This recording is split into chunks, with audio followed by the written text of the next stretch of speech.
जैसा कि आप लोग को पता है कि अभी जो मौसम है इसमें प्रचंड गर्मी का हम लोगों को एहसास करना पड़ रहा है और भीषण गर्मी के चलते तापमान बहुत बढ़ गया है और हम लोग तो परेशान हैं ही, साथ ही साथ पशुओं को भी बहुत परेशानी आ रही है।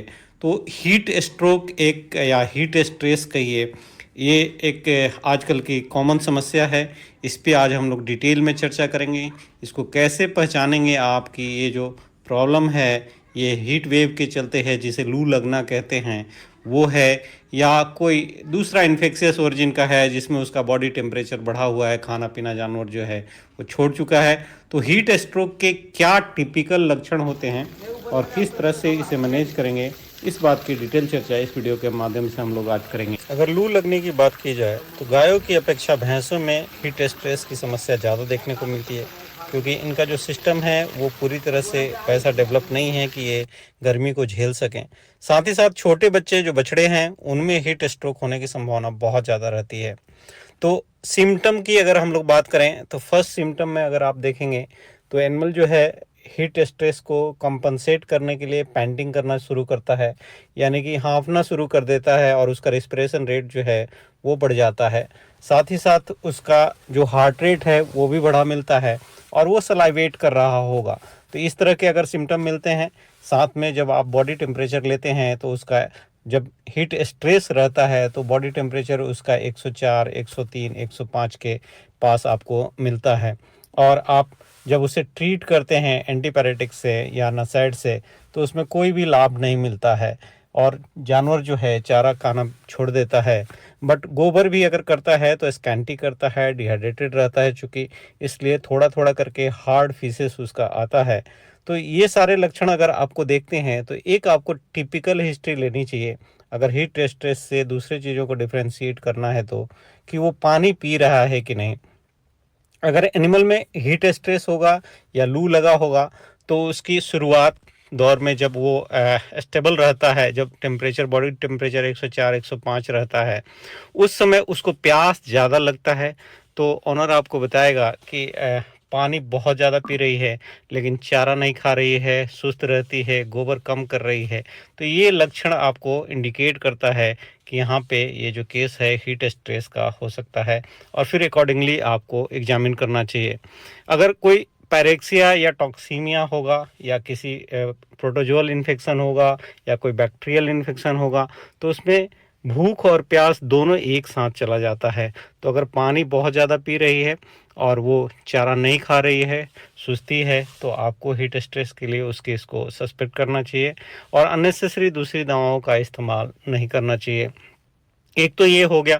अब इससे आगे वाले स्टेज में आप देखेंगे तो कभी कभार होता क्या है कि बॉडी टेम्परेचर 108 तक चला जाता है, वहाँ पे न्यूरोलॉजिकल सिम्टम्स आने लगते हैं। शुरुआत में भैंस एकदम बावड़ी सी हो जाती है, वो इधर उधर भागती है, उसको हेलुसिनेशन होता है, या उससे ज़्यादा होगा तो उसमें मिर्गी के दौरे आने लग जाते हैं।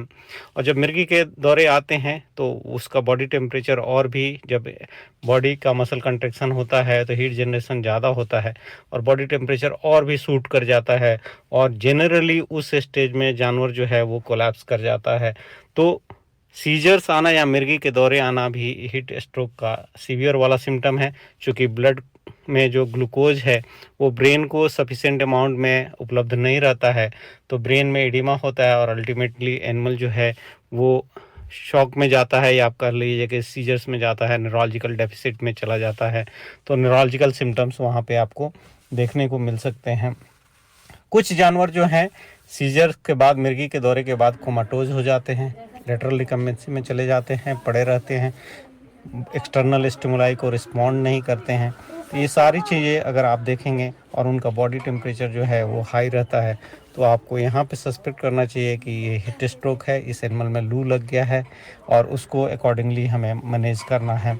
तो पहला काम क्या है कि उसके कोर बॉडी टेम्परेचर को आपको डाउन करना होता है, यानी कि उसका जो बहुत ज़्यादा हीट प्रोडक्शन हो रहा है उसको वहाँ से डिसिपेट कराना होता है उसके बॉडी से। तो सबसे पहले उसके बॉडी के ऊपर अच्छे से नॉर्मल वाटर डालिए, आधे घंटे तक उसे बांध दीजिए।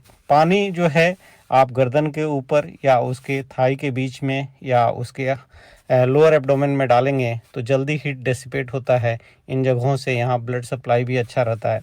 तो लगातार नॉर्मल वाटर डालते रहिए, फिर आपको धीरे धीरे उसका बॉडी टेम्परेचर जो है वो डाउन हो सकता है। इसमें आप कोल्ड वाटर इडीमा भी दे सकते हैं अगर बॉडी टेम्परेचर बहुत ज़्यादा है तो। उस सिचुएशन में आपको रेक्टम में कोल्ड वाटर डालना होगा, जिसके चलते बॉडी टेम्परेचर जो है वो नॉर्मल साइड को आ जाता है। अगर एनिमल जो है वो शॉक की कंडीशन में है और बॉडी टेम्परेचर बहुत ज़्यादा है तो उस समय आपको फ्लूइड थेरेपी करना होता है। फ्लूइड थेरेपी में आपको नॉर्मल सलाइन लगाना होता है। नॉर्मल सलाइन का टेम्परेचर भी आपको देख लेना चाहिए, बॉडी टेम्परेचर पे ही होना चाहिए, बॉडी टेम्परेचर जो नॉर्मल होता है उसी पे होना चाहिए, क्योंकि गर्मी के दिनों में आप देखेंगे तो फ्लूइड जो होता है ऑलरेडी हॉट होता है, तो उसको नॉर्मल टेम्परेचर पे ला करके अगर आप आईवी चढ़ाते हैं तो उसके बॉडी से हीट का जो है डेसिपेशन होता है, यूरिनेशन चालू हो जाता है, फिर वो बॉडी हीट जो है वो चला जाता है। एक चीज़, अगर एनिमल खड़ा है, नॉर्मल पोजीशन में है, तो उस समय आप उसको सरप्लस वाटर, फ्री वाटर जो है, नॉर्मल वाटर है वो पीने के लिए अब अवेलेबल कराएं, वो सबसे बढ़िया तरीका है। और हीट स्ट्रेस में है, अगर पेंटिंग वाले स्टेज में है तो बाहर उसको जो टेम्परेचर है उसको रेगुलेट करना अच्छा होता है। आप चाहें तो किसी पेड़ के छाए में या बगीचे में जानवर को रख सकते हैं या कूलर की व्यवस्था कर सकते हैं। इस तरह से आप अगर इन्वायरमेंटल टेम्परेचर को मैनेज कर लेंगे, जहाँ पे उसको हीट डेसिपेट करने में या हीट को शरीर से निकालने में आसानी होगी, तो जानवर जल्दी सही हो जाता है। वाटर इनटेक को अगर आप बढ़ाना चाहते हैं, ओरल इलेक्ट्रोलाइट्स दे सकते हैं। ओरल इलेक्ट्रोलाइट्स मार्केट में बहुत सारे अवेलेबल हैं। इनका 30 ग्राम आप 2 लीटर पानी में मिक्स करके सुबह शाम दिन में 2 बार देंगे तो इससे 2 फायदे होते हैं। एक तो इलेक्ट्रोलाइट मिसबैलेंस नॉर्मल हो जाता है, साथ ही साथ जानवर की जो प्यास है वो बढ़ जाती है, तो पानी ज़्यादा पीता है। ज़्यादा अगर पानी पिएगा तो वो अपने आप को हाइड्रेट रखेगा और हीट जो है वो डिसिपेट करने में उसको मदद होगी, क्योंकि वो बार बार यूरिन करेगा तो बॉडी से हीट जो है वो एक्सपेल आउट होगा, तो फिर एनिमल जो है नॉर्मल साइड में आने लगेगा। एक मेडिसिन की अगर बात की जाए तो आप यहाँ पे आयोडीन का इस्तेमाल कर सकते हैं। इस पे रिसर्च है, बट ये कितना इफ़ेक्टिव है मैं कह नहीं सकता हूँ। जो आयोडीन मार्केट में आता है, इसका ऑयली प्रिपरेशन जो विटामिन ई के साथ में आता है, वो 750 mg इसका सिंगल शॉट जो 5 ml में रहता है।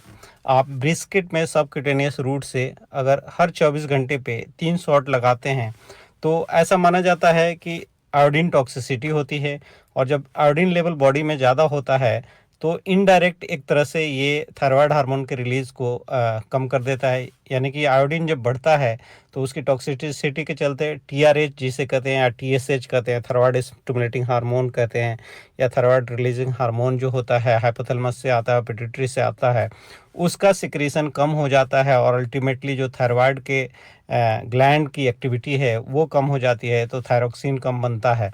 तो थायरोक्सिन जब कम बनेगा तो बीएमआर कम रहेगा और अल्टीमेटली फिर हीट का प्रोडक्शन ज़्यादा नहीं होगा। तो एक तरह से आयोडीन टॉक्सिसिटी करा करके एक तरह से थायराइड के लेवल को कम किया जाता है, बीएमआर को कम किया जाता है, ये कंसेप्ट है।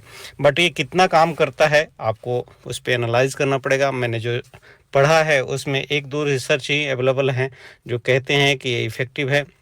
मेरा जो अपना एक्सपीरियंस है कि इसके लगाने से कभी कभी सबक्यूटेनियस की जगह पे इंट्रामस्कुलर लोग लगा देते हैं और वहाँ पे फिर वो एब्सेस बनता है और बहुत ज़्यादा इससे बेनिफिट नहीं मिलता है। एसएच का रिलीज जो होगा वो कम हो जाएगा, थायराइड T4 लेवल बढ़ा रहेगा, तो थायराइड एक्टिविटी कम होगी तो बीएमआर कम रहेगा। तो इस तरह से, लेकिन ये रूमेन में जा करके कितना काम करेगा ये कह पाना मुश्किल है, इस पे कोई रिसर्च नहीं है। बट हम लोग एक्सपीरियंस करते हैं, हम लोग रिकमेंड भी करते हैं कभी कभी, जो अपने एक्सपीरियंस के अनुसार से है कि थायरोक्सिन की टैबलेट्स आप यहाँ पे दे करके हीट स्ट्रेस को मैनेज कर सकते हैं। तो अगर सोल थेरेपी की बात की जाए तो यहाँ पे एनिमल लेटरल रिकम्बेंसी में चला गया है या कोमाटेज हो गया है, वहाँ पे आपको ध्यान देना होगा। वो चूँकि ब्रेन के डैमेज के चलते हुआ है, ब्रेन को एनर्जी चाहिए, तो एनर्जी के सप्लीमेंट्स जो आते हैं आप वहाँ पे ओरल जो सप्लीमेंट प्रोपिलीन ग्लाइकोल के आते हैं उनका इस्तेमाल करें। साथ ही साथ न्यूरोटॉनिक्स दें, तो एनिमल जो है धीरे धीरे न्यूरोलॉजिकल सिम्टम्स से उभर जाता है